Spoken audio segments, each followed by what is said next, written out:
Hello, Guidespark, for the last class of our summer series. That was so strange. I had my new headset. It worked fine in the test, and all of a sudden it dropped the connection. So not sure why, but thank you for returning. We're glad that you're here. This is the third class in our 3 series. We started off with de-stress fest, and we made some bone broth and some great drinks, and we made that salmon dish, the salmon and herb couscous. And then last week we did cooking with kids. We did a couple recipes with that, and today we have a half-hour class. We're starting about 5 after, so we'll go to 12:35, and it's quarantine cuisine. So this is a shorter quarantine cuisine than usual. So we're going to do one dish during this class, and it is a dish that is perfect for today, because today, depending on where you are, it is extremely hot here in Portola Valley, California, where we are broadcasting Kitchen TV live. It's going to be 90+ degrees today. And I don't want to cook at night. I don't want any heat really happening at night.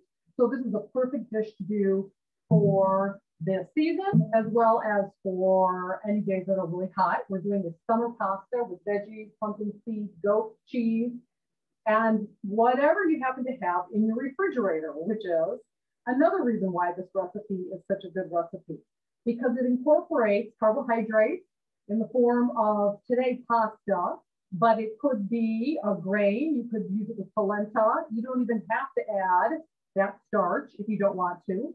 And then we're going to combine it with any vegetables you happen to want to use up that are in the refrigerator, and any protein that you have in your refrigerator that you want to use up. Today I have some leftover ground chicken from the class. Maybe you got, no, not with you guys, something earlier this week. And I've got some seitan that I'm going to incorporate into this one-pot fast cooking dish. This summer pasta is a dish that I have done for many caterings because you can make things beforehand and then just heat it up right at the end. And that's often a terrific additional recipe to add to our repertoire. Now I see I've got the phone right in my head, but we're going to make that happen. You can see how the technology happens above me, and we'll begin. All right. So the first we want to look at is the pasta that I'm using. This is a good dish because you can make the pasta beforehand. Making the pasta beforehand is something that restaurants do unless they're cooking fresh pasta. So anytime you go into a restaurant, no one's cooking you pasta fresh. They cooked it last night, again, unless it's fresh pasta. It's a technique that you should be using. They say if you're cooking for dinner for over 6 people, that you want the pasta done before the dinner party so that you can relax when the dinner party comes and not wait for that perfect al dente moment. This is a dish that uses pasta like that. I've got some chickpea pasta today, and I know we don't have, I'll show on the overhead shot, but then I'll also, I know we're not switching cameras, so I'm just going to show the front camera chickpea pasta. It has 23 grams of protein in this pasta made from chickpeas. We should all be trying and thinking seriously about reducing our highly refined foods and highly refined starches in our diet, because it is not the whole grains that are making some of us have extra weight. It's the highly refined foods that we're eating. And I find that pasta made from peas, beans, or chickpeas is a great alternative. I actually have come to like the texture, if not, it's certainly equally and possibly even more than pasta made from, say, wheat. There are some good gluten-free pastas out there. There's always new products happening on the market now. And so I encourage you to not say, oh, I tried it once, I didn't like it, because there's really an opportunity to try a lot of different things. So chickpea pasta, pretty simple. Just put it in boiling water with a little salt. It's going to cook for about 7 minutes. And then we end up with our pasta made beforehand. Again, the overhead shot, if you want to look at that camera, make sure you have all 3 cameras up so that you can see. It's just a beautiful pasta. It looks very similar to any kind of corkscrew pasta that you would use. And we'll just keep that off to the side. Now we're going to make our sauce. So this is a fantastic sauce because not only can we make it ahead of time, it has very unique flavors that you often don't find in a pasta sauce, which means that you can entertain your guests with something new. And it teaches us that the 5 parts of a sauce, which is what we addressed in the sauce class, if you were to ever take a sauce class from me. But we can quickly go over these 5 parts of the sauce, because if you know the 5 parts, you can easily put together sauces on the fly. So the 5 parts of the sauce are a base, which is often a stock, but it could be a milk for a cream sauce. It could be a nut butter for a nut butter sauce. It could be a pureed vegetable. You need a base. And to that base, then we're going to add other things to that. We're going to add a salt, and it could be salt, but it could also be soy sauce that we're using in this recipe. Fish sauce, if we didn't have either. Miso, if we really wanted to change it up. These elements of a sauce, once we understand them, are interchangeable. To that base, not only do we add a salt, we are going to add a thickener. In this case, it's going to be cornstarch, but we could also try arrowroot or flour or even a fat like butter are thickeners that we can use in sauces. We need an acid. If you're thinking of tomato sauce, which of course the tomato would be the base, often the acid beyond the tomato would be white wine. But we could add lime juice like in this suggestion, or we could add lemon juice. We could add a different kind of a citrus juice. These things are interchangeable as we learn these basics. And an acid is added to sauces to wake up our taste buds and give us that kind of zing and redirect our flavor, our experience to be something that's broader on our tongue. And lastly, we have seasoning. Today's seasoning, cilantro, garlic, cumin, but there are many seasonings we know we could add to sauces, and we'll readdress those issues as we go along. I like to make this sauce in a jar because it's fun to shake and it's easy to do, and then it's easy to contain. It's easy to shake right before I need it, and then it's easy to store. And I'm going to start off with some broth. Now I just have some chicken stock. That's what I had in my refrigerator. Certainly homemade broth. You don't have chicken. If you've got vegetarians and you want to have vegetable sauce, if you had some of that bone broth left, if any kind of stock is acceptable. 3 tablespoons is what I'm going to do for one recipe.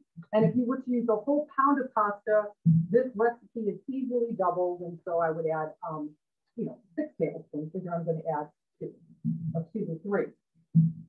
And then the next 3 ingredients are equal parts. So I've got some extra virgin olive oil, which is absolutely fine in this application because there's so little heat, but it's also very fine to saute with. And if you've been to a class of mine before, you might remember that the saute, the smoke point of extra virgin olive oil is 375 to 425 Fahrenheit. And the average temperature in the saute pan is 365 to 375.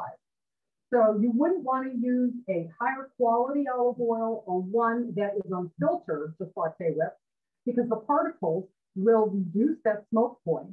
And basically, you're just sauteing your flavor to the air.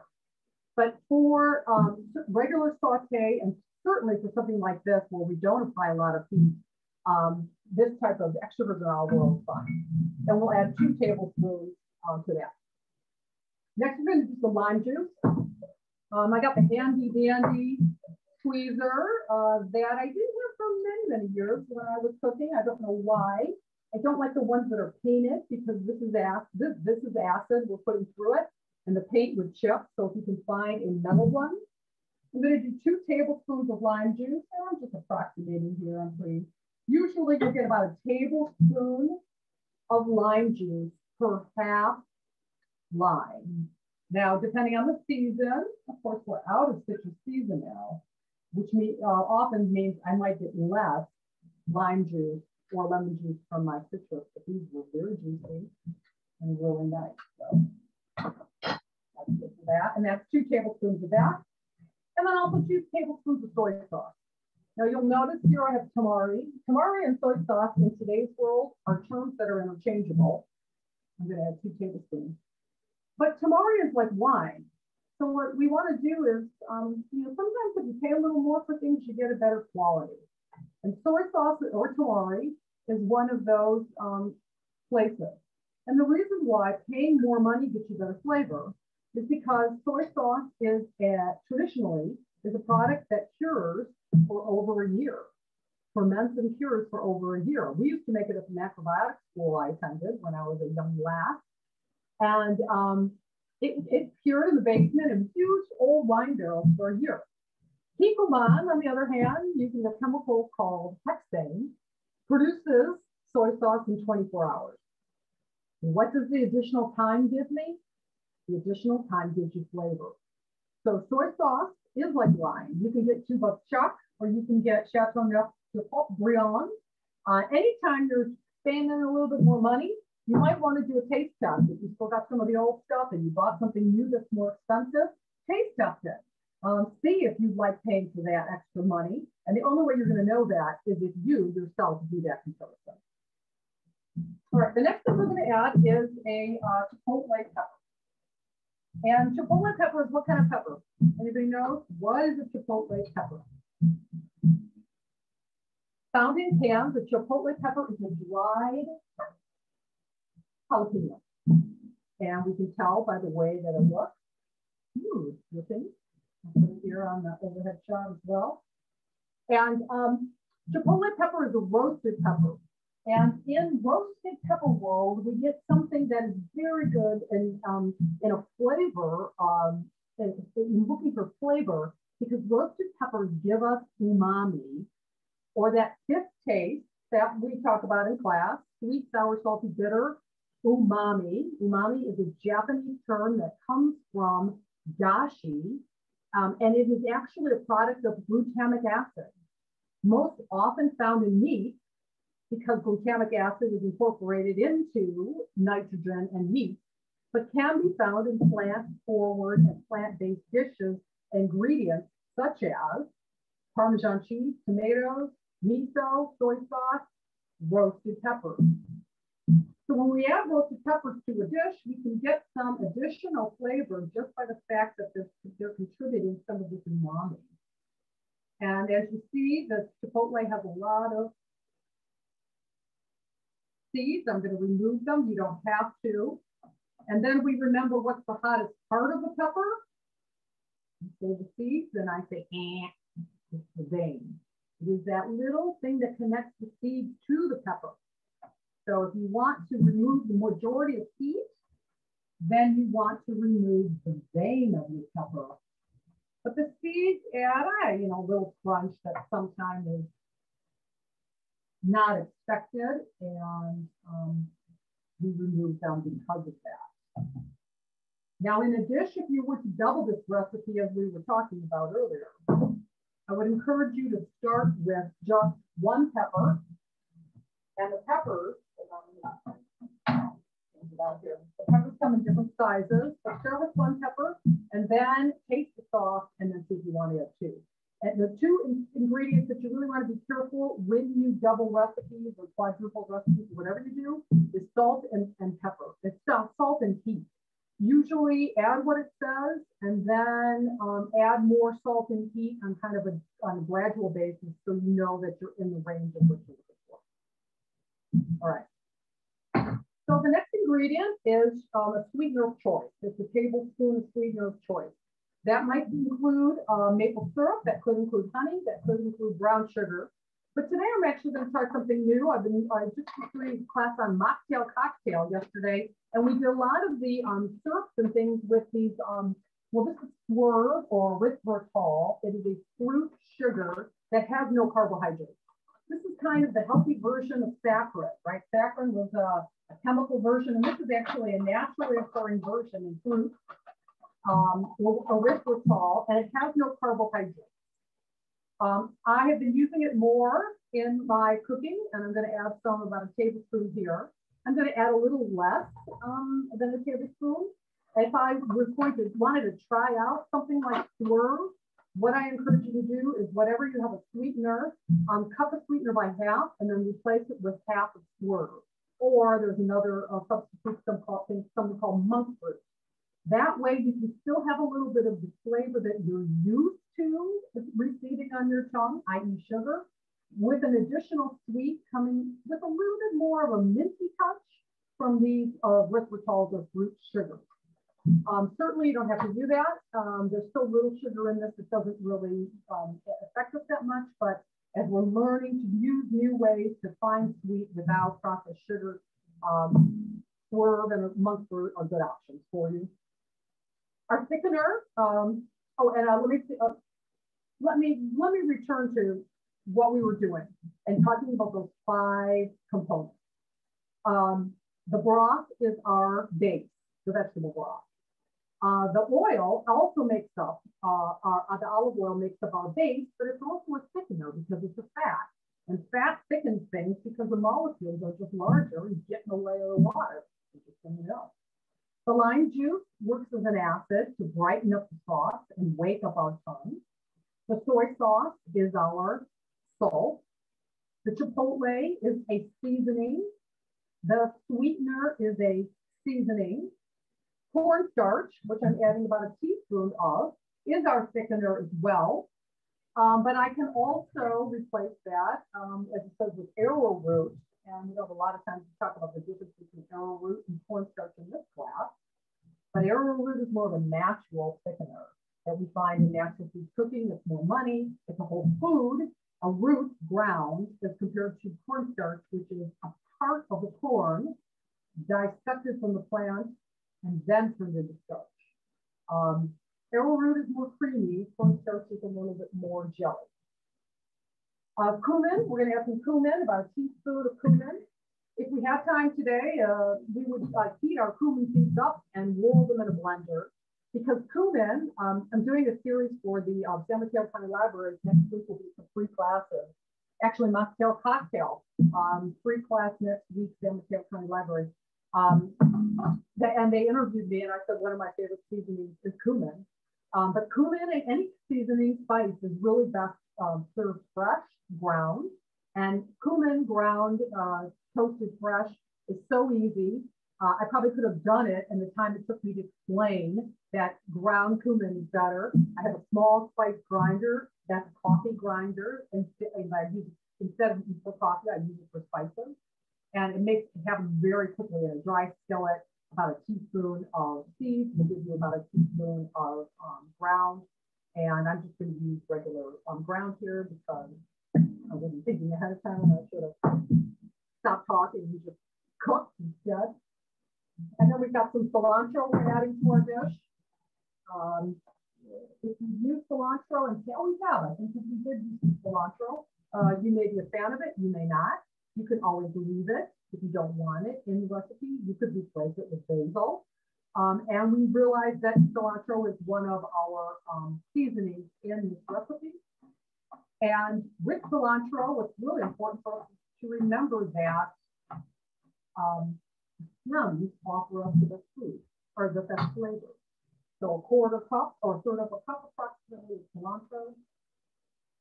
Dust that off. Like down fast, the cutting board. The vegetables like they always do. They don't want to share a space with messy cutting board with other things. The garlic doesn't want to share with the cilantro, so we like to keep a clean cutting board, like we like to keep a clean desk. And then the garlic, if you've been in classes before, you know how I get into garlic. There are many ways to do it. I like less tools in the kitchen. I really like my knife to give me the majority of what I'm using because I'm lazy and I don't want to find tools and I have to clean them up and put them away. So I just line let's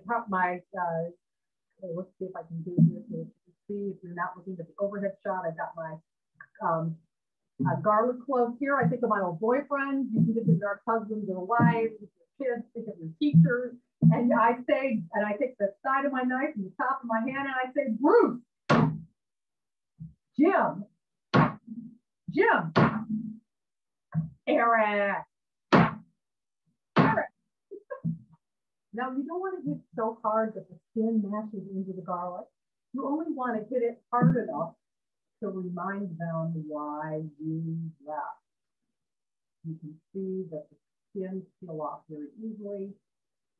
And the only problem I'm having is that the skins are sticking to my hand, right? And I'll take this off. And By the way, those are the names of my old boyfriends. And then we can dice them up. I've already diced up minced up 4 cloves of garlic. I'm just going to put them in. All right, so since I've added all my ingredients now in my sauce, what's important for me to do is to shake it up. And remember that when I add something like cornstarch to a mix, that the cornstarch is heavier. So when it touches the moisture, it absorbs about 30% of its weight in water, and then it sinks to the bottom. That's why it sinks to the bottom. And so anytime, of course, I'm going to use it, I've got to make sure that I'm shaking it up again and looking to see if there is any cornstarch on the bottom, or make sure that that's all mixed up. All right. So I've got my sauce, I have my pasta, and now I want to add my veggies. And I've got a couple of vegetables today. I have actually, I just got some chard that I had in my refrigerator from something else I did. I'm going to use that. What time do we have? We've got about 10 minutes, so I'm going to actually do julienne a carrot, just to kind of review on how to hold our knife. And also to review something such as these carrots that are sold in bunches. Often we don't have to peel, the skins are nice. But I want to introduce you to my new peeler, my new vegetable brush. If we're not going to peel our vegetables to remove some of the soil and the rough spots, we can take our brush and just brush our vegetable. And with this new one that kind of goes in your fingers, it gives me better control. And of course, then I don't take away the skin. And our understanding is that the best nutrients hang out right below the skin. So if you can leave the skin on, you have a better chance of keeping those nutrients. Now, this is good for the overhead shot. I can't see any of the cameras, so we'll just hope that you're seeing this correctly. If not, someone can come on and tell me. Carrots roll, so that means when we're cutting them, they are dangerous to chop off our fingers. And so if I want to turn this into, say, a julienne or stick, what I'm going to do is cut myself a base. And now I have the ability for that carrot to be not rolling around, which is a good thing. And it gives me more control over my carrot. I'll cut the carrot into planks, or what we call, basically, planks, flat rectangles. And then I can stack those rectangles up, and I can cut the rectangles into the julienne or stick. And then let's finish up with that. Remember, when we're cutting, to keep our fingers underneath and our thumbs behind our fingers, so that this part of your hand turns out to be the block that prevents the knife from cutting off your precious little digits there. So we have chard and carrots today for our vegetables. And then again, I did some ground chicken, which I've already was cooked. And I'm just going to add it to my pasta. And I also have something called seitan. I'm going to show you both. Seitan is wheat meat. It's made from wheat flour, seitan. This one is bacon seitan, so it kind of looks like bacon. But seitan is a very high in protein, actually the same as chicken, almost. And it has a very unique flavor. It's chewy. It comes in bacon pieces. It comes in crumbles. It comes in strips. And it's just a nice flavor. You can make it yourself just by making a ball of dough and giving it a bath. Because as you give it a bath, the starch and the bran load out of the dough ball, and what's left is protein. So for those of us who aren't eating a lot of meat or any meat, seitan is a wonderful substitute and a great flavor. I'm going to add both. It doesn't matter. Whatever you've got in your kitchen, that's why this recipe is so great. Now let's go over to the stove. You can put your stuff, I think, on the cameras that I'm doing. So click on the stove camera. I've got a non-stick pan. I have a non-stick pan because that's what I want. I don't want things to stick. I could do a little caramelization seitan, caramelization being when these products, well, with vegetables, the carbohydrates reach 330 degrees Fahrenheit or higher. Those carbohydrates will turn into sweet. It's what happens because of science.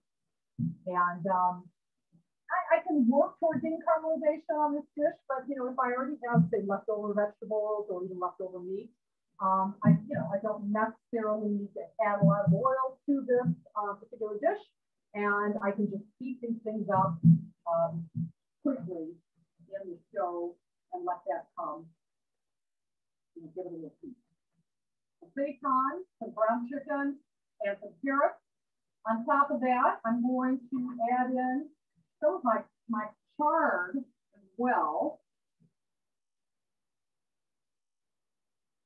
In fact, what I want to do with that is just put a little cover on that just a little bit more. And also, before I put a little cover on, kind of keep that off, I'm going to add some of my pasta. And you can see here on the show that there's not a lot of pasta in this dish. So this is a great dish because you can make the vegetables as the main part of the dish. In fact, you can not have the pasta at all, right? You can simply use this beautiful sauce with your protein and your vegetables. Now again, I have cornstarch in my sauce. A very interesting, different kind of sauce for pasta, surprising and wonderful, as I've been, again, using this dish many years. And so because of that, I want to shake it up again, do a little, cha-cha-cha, making sure that that cornstarch has been reabsorbed into the majority of the sauce and not stuck to the bottom.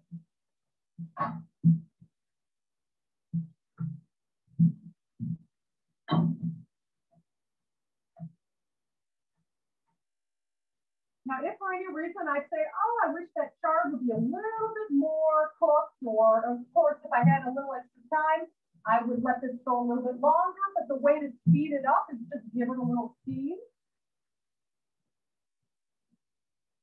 I'll take that away from the camera so the steam doesn't go into the camera. And then add my sauce to it. And what you'll see is that that sauce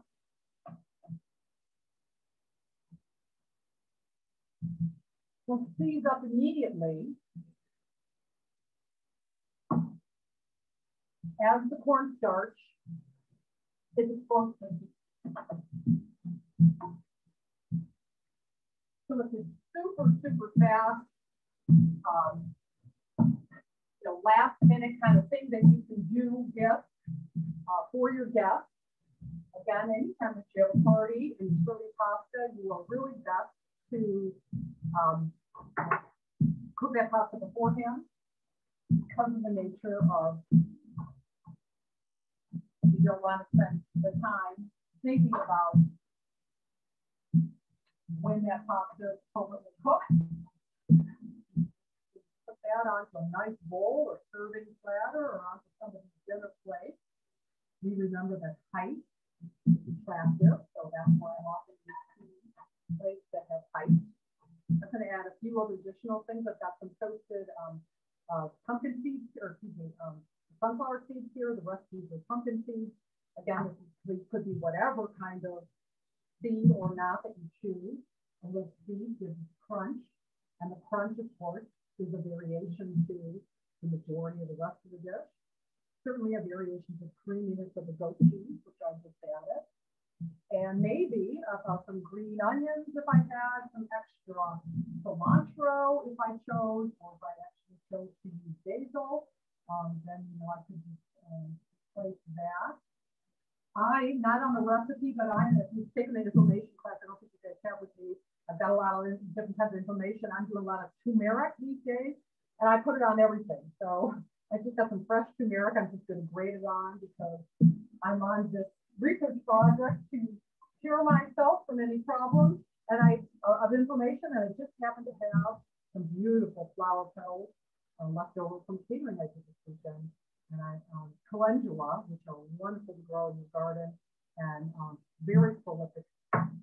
Now, in season. And there, my dear friends, is our summer pasta with kale, seitan, ground chicken, carrots, goat cheese, sunflower seeds, cilantro, and a fantastic sauce.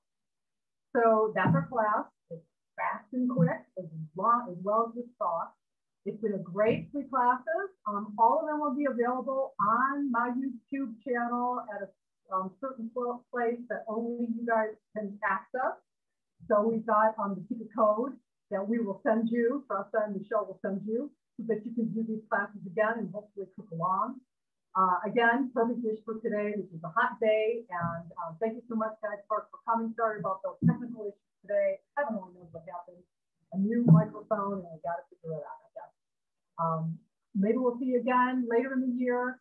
Thanks for coming. Bye now.